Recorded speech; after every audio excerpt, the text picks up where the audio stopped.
소련 헌법의 변화 과정을 보겠습니다. 먼저 1918년 최초의 러시아 혁명 이후의 헌법과 1924년 최초의 소련 연방 헌법을 보겠습니다. 1918년 러시아 사회주의 연방 헌법은 러시아 혁명 직후의 헌법으로 내닌 헌법입니다. 소련 연방이 탄생되기 전에 그죠? 러시아에 국한된 헌법입니다. 이 헌법은 노동자와 농민, 군인 등 세 개의 소비에트, 그죠? 소비에트의 제3차 전체 회의의 결정을 내용으로 합니다. 그러니까 이 헌법의 기원이 이 소비에트 제3차 회의고 그 소비에트에는 노동자 소비에트, 농민 소비에트, 군인 소비에트라는 겁니다. 이 3차 소비에트는 어떤 의미를 가지고 있냐면 러시아 혁명 직후에 어, 레닌이죠.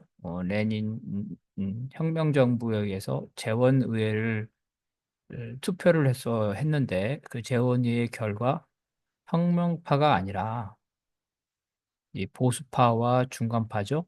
들이 재원의회 다수를 차지하면서 러시아의 소비에트죠. 소비에트가 실권을 갖고 있었는데 이 소비에트의 요구사항을 이 중간파와 보수파가 다수인 재원의회가 거부하자 레닌이 이 소비에트를 동원해서 이 재원의회를 해산시킵니다. 의회가 해산됐죠. 그래서 새로운 의회가 필요하죠. 그래서 바로 그 새로운 의회의 역할을, 재원의회 역할을 바로 이 세계 소비에트 연합회의에서 결정하고 그 결정에 따라 혁명 직후에 최초의 헌법이 탄생하는 겁니다.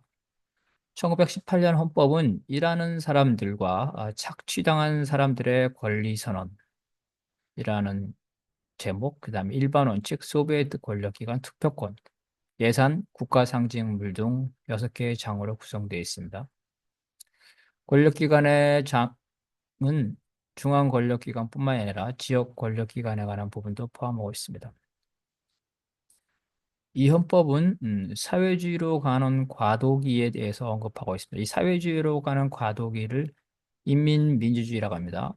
북이나 중국, 베트남 등에서는 인민민주주의라는 명시적인 단어를 쓰고 소련에서 러시아 혁명에서는 인민민주주의라는 단어를 쓰지 않지만 그 내용, 실질적인 내용은 인민민주주의 헌법인데 바로 1918년 내닌 헌법이 인민민주주의 헌법입니다. 인민민주주의 경제에 해당되는 것은 바로 레닌의 신경제 정책이 되겠습니다.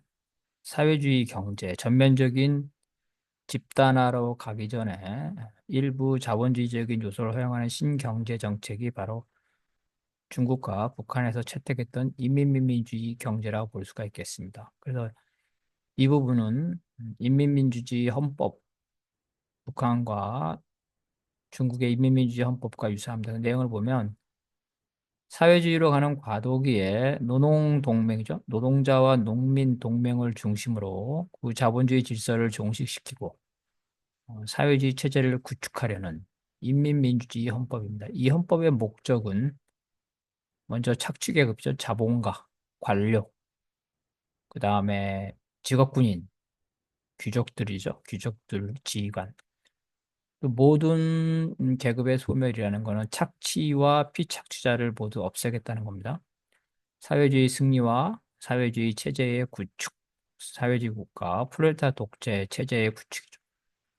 또한 혁명 직후 경제 혼란에 따른 경제 침체의 극복을 목표로 하고 대외적으로는 반혁명 세력으로부터 사회주의 국가를 수호하는 것을 선언합니다. 러시아 혁명으로 황제 체제가 무너지고 황제의 가족들과 지배계급들이 처형당하죠. 여기에 공포심을 겪은 서유럽 국가, 서방과 일본, 미국 모든 제국주의 세력이 러시아 혁명을 파괴하기 위해서 러시아를 침략합니다. 그죠? 백군, 백군이라 그러죠? 이 백군. 그래서 외세와 러시아의 구 지배계급의 군대 백군이 바로 이 적군, 혁명군과 전쟁을 하는 내전 상태에 가는데 바로 이 반혁명 세력으로부터 사회주의 국가를 수호하는 것을 목표로 이 헌법이 선언하고 있습니다. 사회주의로 가는 과도기에 도시와 농촌에서 노동자와 가난한 농민들의 지배체제, 즉 노농독재, 인민민주주의 독재죠. 모든 권력은 중앙과 지역에서 노동자, 농민, 군인의 대표자로 구성된 세 개의 소비에트의 통합, 즉 통합 소비에트로 나온다. 이 세 개의 통합 소비에트가 바로 소련 연방의 의회죠. 의회로 전환되는 겁니다. 이러한 통합 소비에트가 휴식하고 있을 때는 그 중앙집행위원회가 그 권한을 대행합니다. 모든 사회주의국가에서 마찬가지죠. 전체 의회죠. 사회주의국가 전체 의회가 모든 권력을 갖는데 그 의회가 전원회의가 항상 열릴 수가 없기 때문에 상설위원회가 전원회의가 없을 때 그 역할을 대신하는데 바로 이게 중앙집행위원회입니다. 통합 소비에트 회의에서 선출되는 최고 행정기관인 인민위원회 회의죠. 는 사회주의의 특징은 의회죠. 의회. 소비에트가 사법부, 입법부, 행정부 모두 다 통합해서 지도합니다. 즉, 의회가 지배하는 거죠. 그래서 정부를 따로 선출하지 않고 의회의 대표자, 의회에서 이러한 행정기구, 행정부를 선출합니다. 이게 인민위원회죠. 한국의 경우도 해방 직후에 인민공화국, 조선인민공화국 시절에 각 지역에 인민위원회 정부, 그래서 인민위원회 회의가 바로 이제 행정기관이 되고 바로 여기에서 행정법규, 주요 결정 등 행정의 전반을 책임지고 상설적으로 운영되는 소비에트 의회의 집행위원회에 보고를 해야 합니다. 소비에트 대원을 선출하거나 혹은 소비에트 대원으로 출마할 권리죠. 선거권과 피선거권은 일부 계층에게 부여되지 않습니다. 즉 사회주의 혁명 직후 플레타의 독재를 하기 때문에 플레타의 구지배 계급에게는 일시적으로 정치적 권리, 참정권이 거부됩니다. 그래서 참정권을 가지는 경우를 보면 노동자와 농민은 당연히 가지게 되죠. 사회적으로 유익한 노동을 하는 계층, 전문가가 있겠죠. 사무원 이렇게 있습니다. 그와 관련된 가사노동을 하는 자, 그죠? 남편이 노동자이거나 아니면은 사회주의 국가의 관리거나 과학자일 때 부인이 있겠죠. 그 부인도 가사노동을 하지만 투표권이 있다. 군인. 그다음에 노동 능력을 상실한 시민은 노동을 하지 못하지만 국가로부터 생계를 보장받으면서 참정권을 보장받습니다.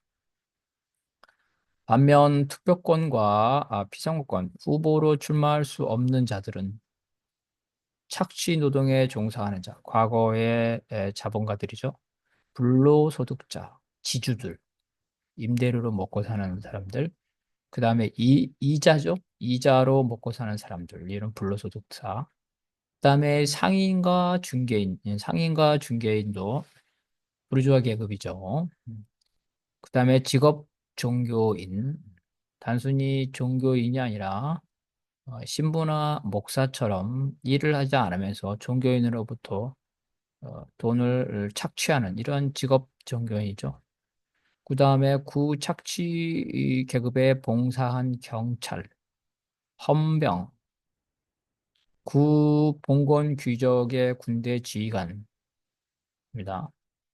정신 이상자와 자격이 정지된 수감자는 일반적으로 투표권이 자본주의 사회에서 부여되지 않습니다.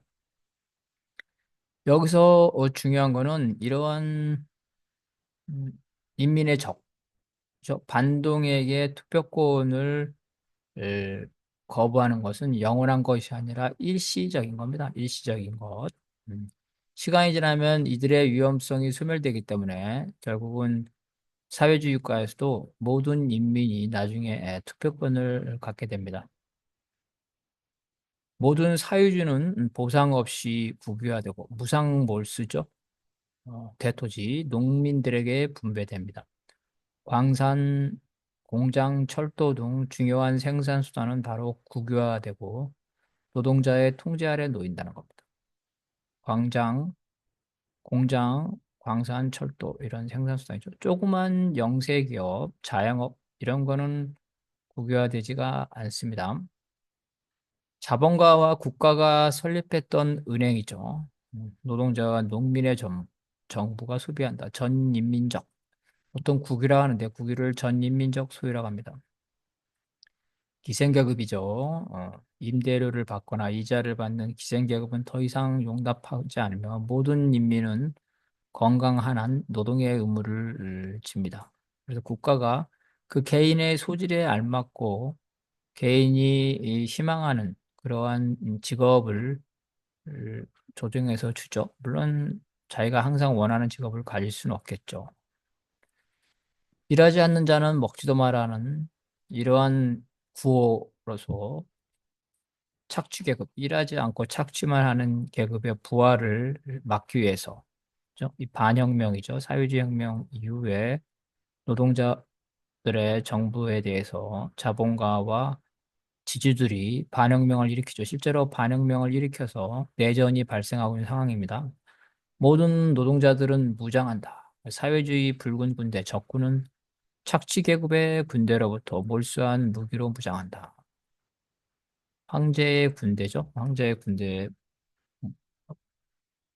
군대로부터 무기를 몰수하고 그다음에 이 황제의 군대에 있었던 귀족의 지휘관들이죠.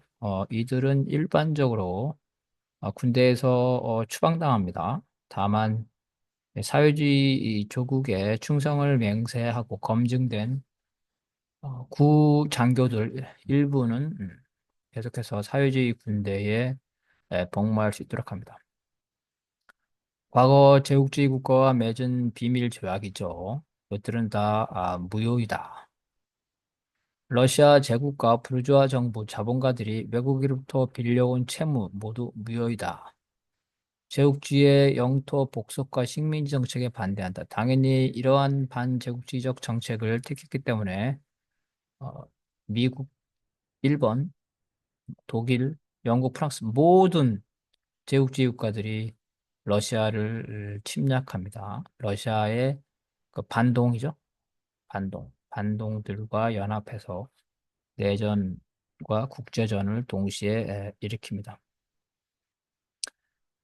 자본가가 소유한 언론기관과 출판사는 노동계급의 통제에 놓인다. 종교는 국가와 학교로부터 분리되고, 그죠? 종교를 폐지할 수는 없습니다. 종교는 맨 마지막 단계, 공산주의 사회에서 저절로 소멸되지 강제로 폐지할 수가 없습니다. 다만 국가와 학교의 이데올로기를 장악하는 것을 차단시킨다는 거죠. 종교인들은 종교의 자유를 누릴 수 있어요. 다만 종교를 반대하는 무종교와 그죠? 그 무종교를 선전할 자유도 보장된다는 겁니다. 이것이 중요하죠. 자본주의 사회에서는 종교의 자유를 보장하고 종교를 갖지 않는 그죠? 무종교, 종교를 반대하는 선전은 사실상 보장되고 있지 않습니다. 어, 여기서는 이제 종교를 반대하는 유물론의 선전을 보장한다. 누구도 타인의 권리를 침해하거나 사회주의 혁명을 손상시키려는 목적으로 사회주의 헌법의 권리를 행사할 수 없다. 사회주의 헌법의 권리를 남용할 수 없다. 일반 원칙입니다. 이 헌법은 노동계급에 대한 무상교육, 징병제, 모든 건강한 인민들은 국방의 의무가 있다는 거죠. 또 정치적, 종교적 박해자에 대한 망명의 권리도 명시했다. 망명권. 이 망명권은 이제 그 외국인이 정치적, 종교적 박해로 러시아에 망명하는 경우를 주로 말하는 거고, 또한 러시아에서 다른 나라로 망명하는 경우도 예외적으로 허용을 되겠죠. 어떤 자기의 입장이 이 러시아 혁명과 맞지가 않을 때 모든 사람들을 망명을 보장하진 않겠지만 사회주의 혁명에 피해를 주지 않은 경우 정치적 소신이 다르다고 해서 나는 자본주의가 살겠다. 이걸 막을 필요 없다는 거죠. 1924년에는 최초의 소련 헌법이 만들어집니다. 그래서 이 헌법의 특징은 바로 소비에트죠. 소비에트가 공식적인 의회가 된다는 겁니다.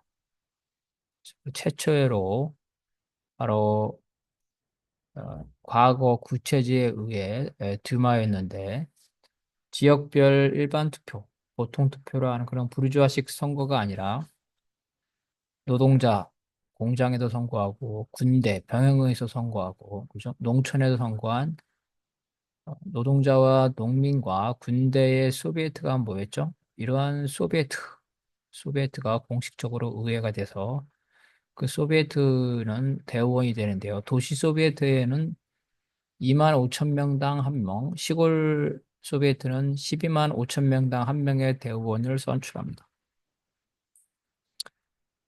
도시 소비에트는 2만 5천 명당 한 명이고 시골 소비에트는 12만 5천 명당 한 명이니까 도시 소비에트에게 훨씬 더 많은 어, 어, 후보자를 뒀죠. 그 이유는 러시아 혁명 직후에 이 시골, 지방은 아직도 지방의 지주라든가 구체제의 영향권에 있어서 지방은 상대적으로 자본주의와 봉건주의 잔재가 심하게 남아있기 때문에 이 지방에 대해서는 대표자를 조금 주고 도시에 대해서는 상대적으로 사회주의죠. 사회주의에 접근하고 사회주의의 핵심 계급인 노동자 계급, 노동계급이 도시에 밀집되어 있기 때문에 쿠데타 독재를 위해서 노동자들이 밀집된 도시에 더 많은 대의원을 주게 되는 겁니다. 도시 소비에트와 시골 소비에트에서 뽑힌 대의원들로 구성된 소비에트 의회가 최고 권력 기관이며 후에게는 중앙집행위원회가 그 권한을 행사합니다. 중앙집행위원회가 후일 때는 상임간부위원회가 그 권한을 행사하고 행정부는 의장과 부의장을 둔 인민위원회가 최고 집행기관이며 이 인민위원회 최고 집행 행정부는 소비에트 의회의 중앙집행위원회에서 선출됩니다. 1920년 최초의 소련 헌법은 임시적 헌법 성격을 가지고 있어 아직 기본권 규정이 없었습니다. 1924년 소련 헌법의 특징은 과거에 노동자, 농민, 병사별로 따로따로 선출됐던 소비에트들을 하나로 묶어서 하나의 소비에트로 했다는 겁니다. 다만 이 소비에트 선출 과정에서 이 선거구를 정할 때 단순히 주거 지역으로 하는 것이 아니라 직군별, 그죠? 이 직군별로 그 병사나 농민이나 노동자가 직군별로 투표구죠. 투표구를 설치할 수 있습니다. 어쨌든 하나의 통합 소비에트다. 그 다음에 전형적인 사회주의 헌법이죠. 최초의 사회주의 헌법이라고 보는 1936년 소련 헌법, 소위 스탈린 헌법을 보겠습니다. 그래서 1936년 소련은 명실공히 자신의 체제를 사회주의 국가로 선언하면서 그 헌법을 최초의 사회주의 헌법이라고 합니다. 이 헌법에 따르면 소련은 노동자와 농민의 사회주의 국가이고 모든 권력은 소련의 노동자 대표단이 대표하는 도시와 국가의 노동자들에게 속한다. 노동자와 농민의 국가이지만 노동자가 더 우선적이라는 거죠. 노동자가 지도계급, 노동자가 지도계급이라는 거. 최고 연방회의죠. 과거 소비에트라고 불렀는데 이러한 최고 연방회의의 대의원의 경우는 불체포권과 불소추권이 있습니다. 이거 한국이나 모든 나라에 다 있는 겁니다. 의원들에게 불체포과 불소추권은 행정부를 감시하기 위해서 쥐어주는 특권입니다. 그래서 이 스탈린 연방 헌법에 따르면 연방제니까 중앙, 소련 의회가 있고 각 국가의 의회가 있고 그 다음에 지방의 지방의회가 있고 이런 형태로 의회들이 존재합니다. 소련 최고회의죠. 소련 연방의 휴회기에는 최고 간부회의가 대행합니다. 각 연방공화국의 최고 소비에트는 최고 행정기관을 선출하는데 이것들이 이제 인민위원회 평의회가 됩니다. 연방 최고법원, 사법부도 이 의회에서 선출합니다. 그리고 지역 판사, 지역 판사죠. 인민 판사라 합니다. 1심 시군구 인민들이 선출하고 고위 판사는 바로 소비에트 의회에서 선출합니다. 소련은 연방공화국이기 때문에 각 연방을 구성하는 자치공화국은 독자적인 헌법을 지니고 있습니다. 미국과 비슷비슷합니다. 최고 권력기관은 인민들이 직접 선출하는 임기 4년의 최고 소비에트 중앙과 지역의 모든 대의원은 선거인단에게 보고해야 되고 보고 의무죠. 주민들에게 언제든지 법에 따라 선거인단을 위해서 소환될 수 있습니다. 이것이 이제 직접민주주의.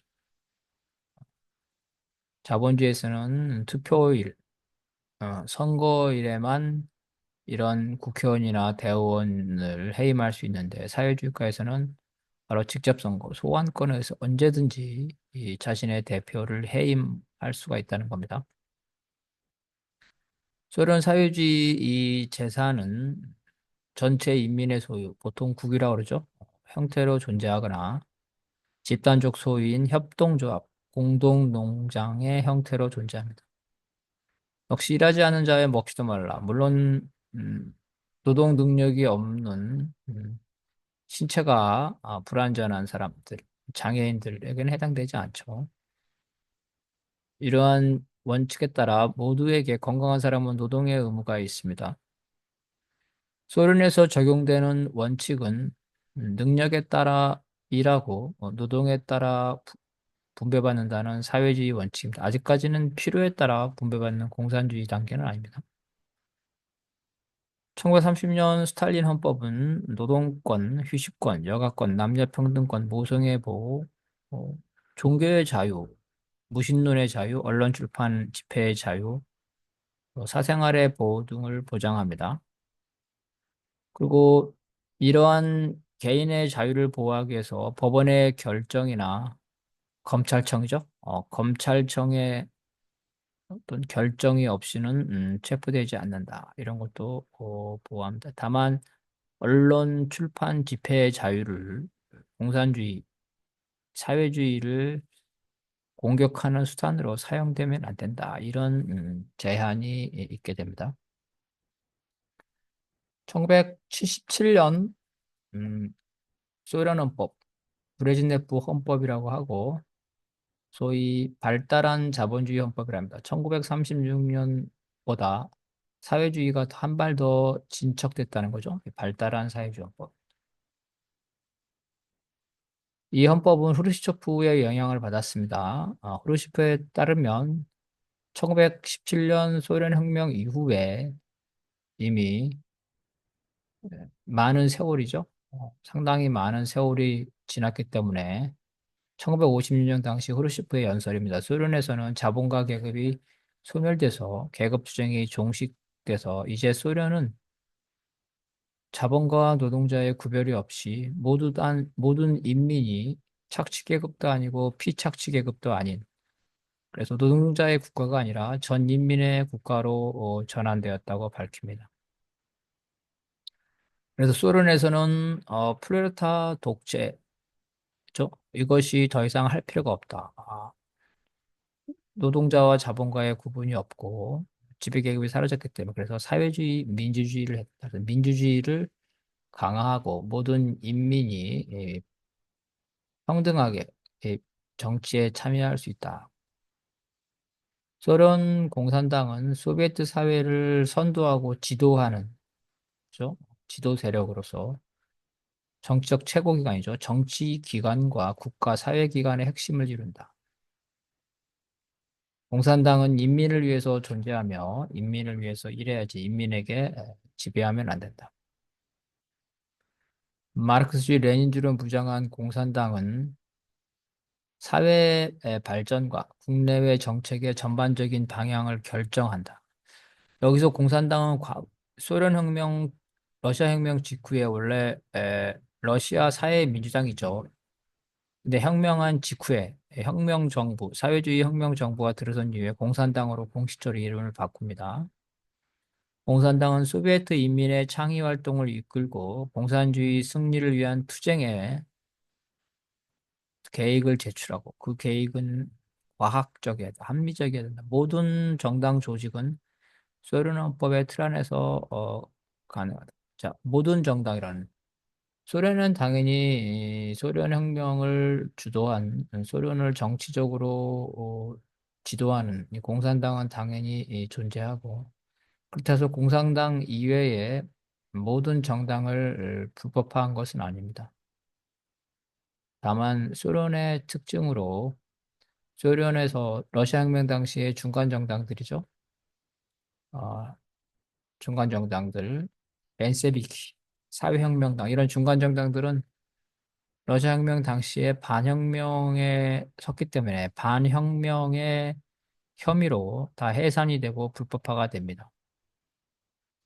그래서 헌법 자체에서 오로지 공산당만 조직하고 존재하고 나머지 정당은 불법이다 이렇게 선언한 것이 아니라 다당제를 열어놨고 레닌도 동유럽처럼 중간 정당이 반파쇼 투쟁에 참여한 경우 이런 경우에는 공산당 이후에 다른 정당도 존재하기 때문에 일당 체제는 소련의 역사한 특유한 것이다 이렇게 말했고 헌법에는 일당 체제를 강요하지 않았습니다. 그렇지만 현실에서는 일당 체제죠.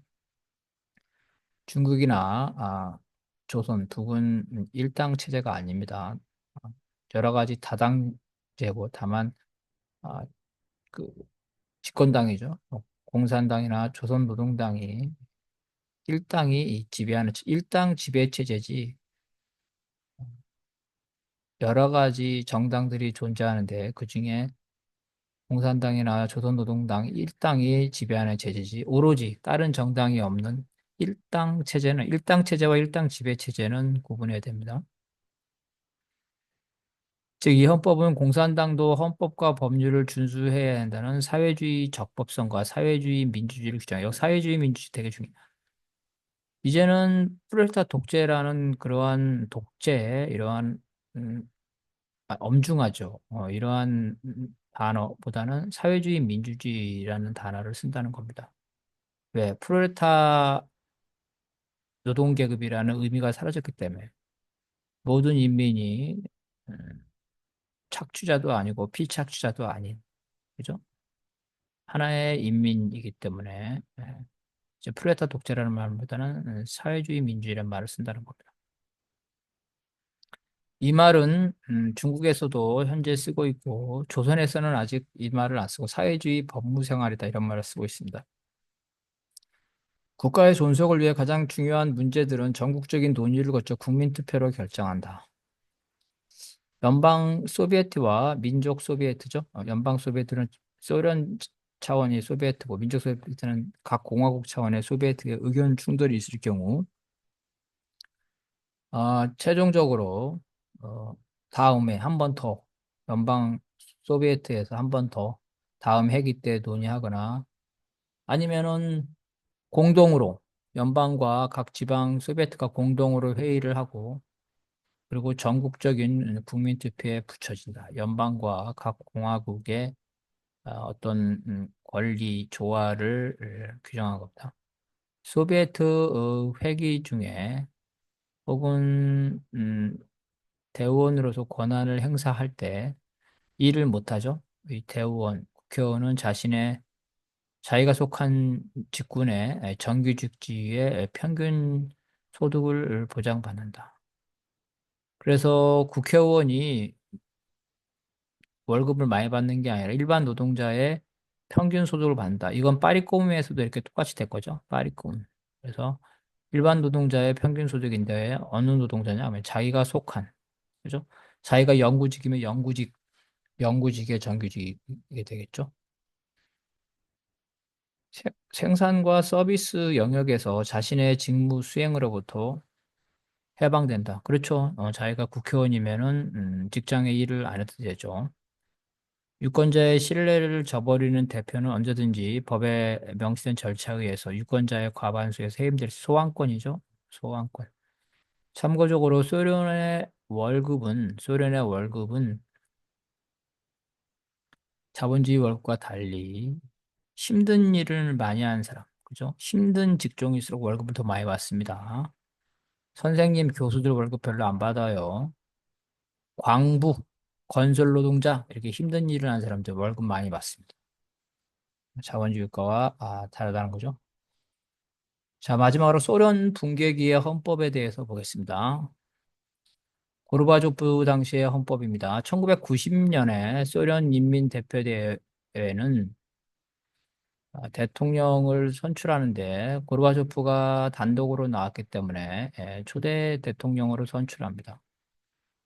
그리고 헌법 개정을 통해서 차기 대통령은 그런 인민대표대회에서 간접 선거가 아니라 국민이 직접 투표로 대통령을 선거하기로 합니다. 하지만 고르바초프 임기 전에 소련이 붕괴돼서 직접 투표로 당선된 연방 대통령은 없습니다. 반면 소련을 구성하고 있는 각 공화국은 연방보다 먼저 직접 투표로 대통령을 선출합니다. 러시아 공화국의 경우에 바로 엘친이 직접 투표로 선출됐습니다. 그래서 모스크바에서 이 엘치는 직접 투표로 선출되고 고르바초프는 간접 투표로 선출됐기 때문에 바로 소련 붕괴 시기에 고르바초프와 엘친이 대결했는데 엘친은 소련 인민들이죠. 직접 투표했으니까 소련 인민의 또 지지, 이 세력을 받았는데 고르바초프는 상대적으로 직접 투표가 아니었기 때문에 엘친보다는 불리한 조건에 있었습니다. 1991년 헌법은 전문을 신설하고 혁명 시기에 레닌의 지도를 명시했습니다. 전문에 따르면 소비에트 국가의 목표는 공산주의적 자치가 발전하는 계급이 없는 공산주의 사회의 건설이고 소련은 프롤레타 독재를 위한 사명을 완수함으로써 즉 프롤레타 독재 시대가 끝났다는 겁니다. 이제는 전 인민의 국가가 되었다. 발전된 사회주의 사회는 공산주의로 가는 과정이고 1976년인가요? 아까 말한 이 1976년 헌법이 브레즈네프 헌법이 발전된 사회주의 헌법이었는데 그 다음에는 원래 그 다음 단계가 공산주의인데 아직은 공산주의로 가지 못했다는 거예요. 여전히 발전된 사회주의 헌법이라는 겁니다. 공산주의로 가는 과도기로서 그 목표는 공산주의의 물질적 기술적 기반의 창설, 사회주의 사회관계의 완성, 이러한 공산주의적 사회관계로의 전환, 공산주의 사회에 대한 인간의 육성, 즉 공산주의적 인간형이죠. 인간형, 사람의 품성이 공산주의적 품성, 공동체를 존중하는 그러한 품성이 되는 근로자의 물질적 문화적 생활의 수준 향상, 국가의 안전 보장, 평화의 강화와 국제협력에 대한 발전의 촉진 등을 헌법의 목표로 하고 소비에트 인민은 사회주의 민주주의에 대한 발전을 더욱 촉진시켜야 된다.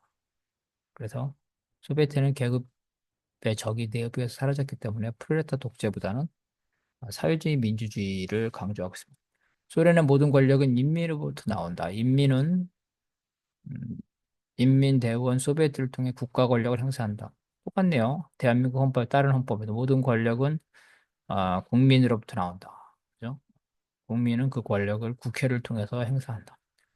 국가 생활의 가장 중요한 문제는 전 인민의 토의와 투표, 직접 민주주의를 채택한다는 거죠. 소련의 최고 권력 기관은 소련 연방인민대의원대회이고 여기에서 어, 소련 연방 최고회의죠. 최고회의와 의장이 선출된다. 소련 연방 최고회의는 소련 연방 대통령의 제청에 의해서 소련 연방 강요회의 의장을 임명한다. 그래서 회의정부제라는 회의정부제. 개인 집단지도체제죠. 개인은행 집단지도체제. 그래서 전체 그 인민들에 의해서 대의원 대회를 열고 그 대의원 대회에서 그 최고의 집단 지도 체제인 소련 연방 최고회의죠. 이런 집단 지도 체제. 스위스에서는 대통령 평의회라고 그러죠. 7명으로 구성되어 있습니다. 이런 것처럼 국회의원이 여러 명이 나라를 동시에 다스리는 이러한 집단 지도 체제를 채택했고 그 최고 집단 지도 체제 최고 1인자는 소련 연방 대통령입니다. 인민대의원 선거에서 우리로 치면 국회의원 선거는 비밀 투표. 그래서 투표자의 의사표시 감독을 허용되지 않고 인민대의원의 후보자의 인원수는 제한되죠. 이건 되게 중요합니다. 사회주의국가에서는 대부분 투표를 할 때 후보 검증을 하는 사전 투표를 합니다. 그래서 이 사전 투표에서 후보자 수를 조정합니다.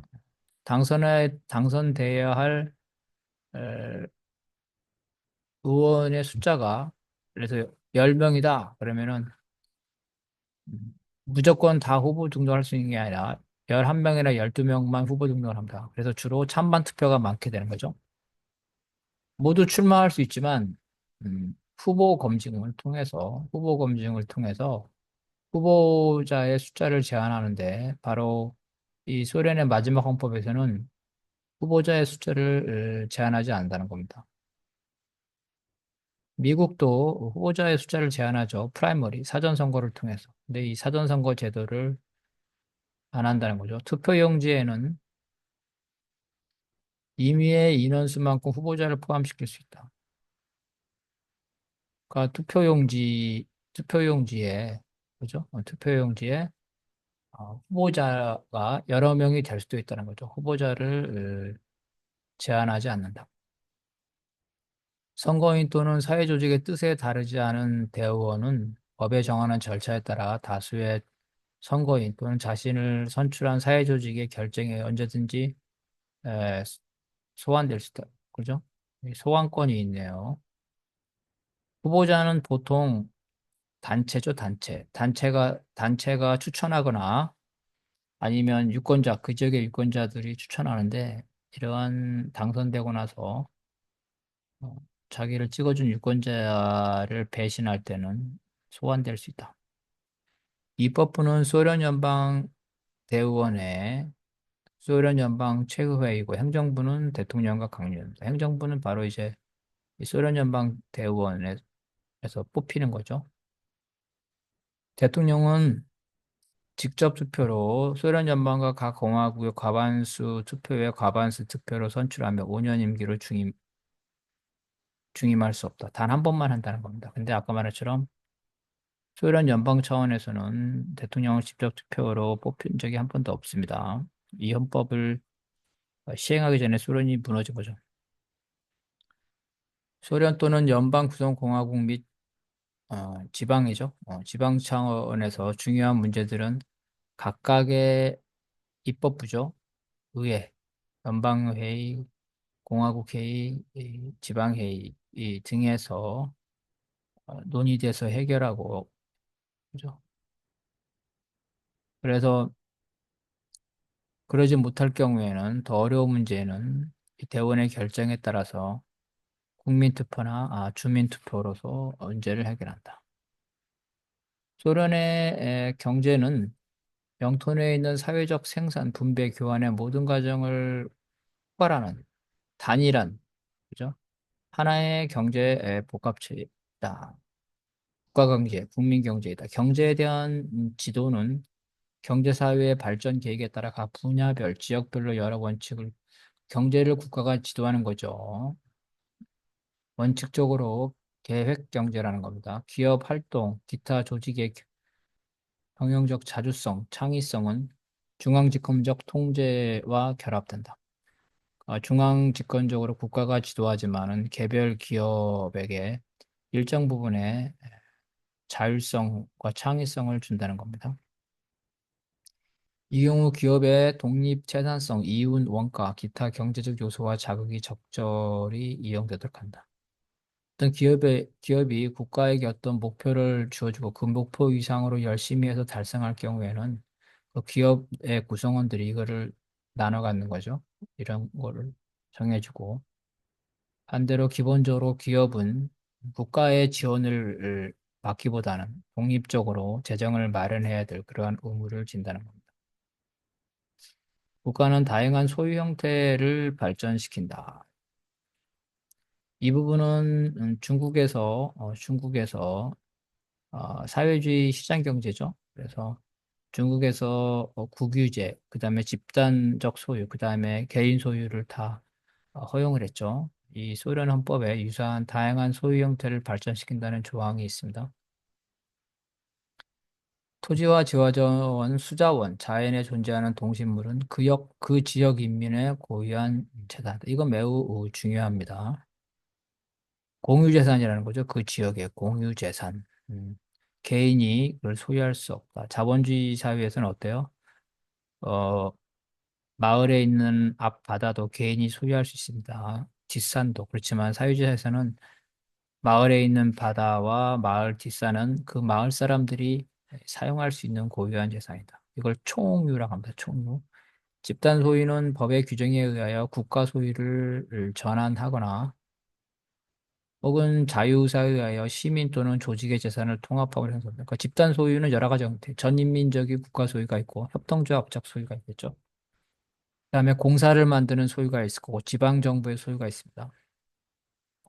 사적 소유에 해당하는 시민 소유의 대상이죠. 이 대상. 그러니까 사적 소유를 완전히 금지하는 게 아니라 법으로 어느 정도의 사적 소유를 인정한다는 겁니다. 그거는 법에 정해져 있고 심지어 단순히 개인 재산이 아니라 영업을 위한 산업용의 재산죠. 소규모 자영업이겠죠. 가족 기업 이런 것들 말하겠죠. 그래서 어, 소규모의 영리 활동을 보장한다는 겁니다. 심지어 주식회사를 집단 소유로 인정한다는 겁니다. 농업과 개인 부업을 위한 토지 사용권은 영원하게 허용된다. 토지 사용권을 토지 소유권이 아니죠. 토지 사용권을 영원하게 중국에서는 30년, 50년마다 이렇게 토지 사용권을 심사해서 연장하는데 그게 아니라 영원히 허용한다. 특히 부업, 영리 활동을 위한 개인, 남을 착취하는 게 아니라 가족 기업이라든가 착취 노동에 근거하지 않는 부업을 위한 토지 사용권을 영원히 허용한다. 이 밖에 이 헌법은 민주주의 중앙집권제, 모든 사회주의법의 공통점이죠. 의무병영제, 징병제, 정당 결사의 자유죠. 이 정당 결사의 자유. 원래 소련 헌법에는 다당제를 보장했는데 현실에 있어서는 소련 공산당만 남았다 그랬죠. 그런데 이 마지막에는 이 다당제를 더욱더 보장하기 위해서 정당 결성의 자유를 명시합니다. 인민의 이익에 적합하게 사회주의 체제를 강화하고 발전시킬 목적으로 소련 시민에게는 언론, 출판, 집회, 대중집회, 가두행진, 시위의 자유가 보장된다. 자본주의 사회하고 다른 점은 이러한 언론, 출판, 집회, 표현의 자유가 자본주의 이익에 봉사해야 된다. 이런 전제 조항은 없습니다. 근데 이 사회주의헌법에는 그런 조건이 있잖아요. 그죠? 이러한 표현의 자유는 사회주의 체제의 발전과 강화에 봉사해야 된다는 겁니다.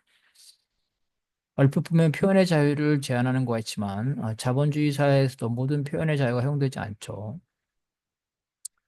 형법이나 국가보안법, 그죠? 이런 것을 선동을 처벌합니다. 사회주의헌법은 바로 이러한 표현의 자유의 제한을 헌법에 명시하고 있다는 겁니다. 소련은 사회주의 세계 체제, 에, 사회주의 국가들 간의 관계죠. 사회주의 공동체의 구성 부분으로서 사회주의적 국제주의, 프롤레타아 국제주의죠. 이거를 사회주의 국제주의로. 왜냐면 이제 더 이상 소련이 노동자 국가가 아니기 때문에 프롤레타아 국제주의가 아니라 사회주의 국제주의 원칙에 의하여 사회주의 국가와 우호 협력, 동지적 상호 원조를 발전시킨다. 그 사회주의 국가 간의 경제 통합과 연대, 사회주의 국제 분업에 적극적으로 참여한다. 소련 시기에 소련은 그 원유죠, 원유. 원유를 수출해서 많은 그 외화를 벌어들였는데 소련은 제3세계죠. 쿠바나 조선 이런 나라에다가 많은 지원을 했습니다. 어, 외화, 석유 판매로 받아들인 외화를 지원하기도 하고 석유 등 현물을 지원하기도 했는데 이러한 사회주의 블록, 경제 블록에 적극 참여한다. 이런 원칙으로. 그래서 이 소련의 마지막 헌법은 사회주의 민주주의에 따라서 상당히 이제 개혁과 개방을 고려해서 중국식 사회주의와 비슷한 것을 이 고르바초프가 고민을 했는데 결국은 이 헌법은 실현되지 못하고 소련이 무너지게 되면서 헌법은 더 이상 작동하지 않게 됩니다. 고르바- 고르바초프가 등소평의 개혁개방 정책을 본따서 하려고 했는데 중국은 성공했는데 소련이 실패한 이유는 중국은 경제적 성장을 먼저 하고 정치적인 자유를 나중에 보장하는 이러는 방태로 정치와 경제를 동시에 개방하지 않았는데 소련의 경우는 고르바초프가 개혁 개방이라 그래서 정치와 경제를 동시에 개방하면서 이러한 개방에 따른 충격을 고르바초프를 비롯한 소련 공산당이 견뎌낼 수가 없게 되면서 소련이 붕괴된 거라고 볼 수가 있겠습니다.